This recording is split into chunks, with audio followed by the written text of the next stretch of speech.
سلامونه دوستانو، یو ځل بیا ستاسو په خدمت کې په الماني ژبه باندې درې مهمې جملې جوړوم. ټولې هغه جملې دي چې موږ ورسره روزمره ژوند کې ملاویږو، مخامخ کېږو ورسره. راځئ چې درې جملې زده کړو.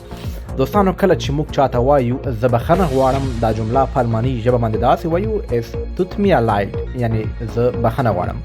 او چې موږ ورته وایو دا کار ما وکړ، یعنی دا ما وکړه، نو دا جمله په الماني ژبه باندې داسې وایو Ich habe es getan.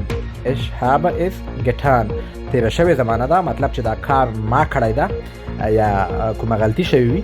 او چې موږ ورته وایو چې دا زما تېروتنه ده، یعنی زما غلطي ده، موږ خپله غلطي منو، نو بیا دا جمله په الماني ژبه باندې داسې وایو Es ist meine Schuld. Es ist meine Schuld. وای دا زما تېروتنه یعنی غلطي ده. دوستانو، شول وای غلطي ته یعنی تېروتنې ته. خپلې پوښتنې دلته وکړئ په کمنټونو کې.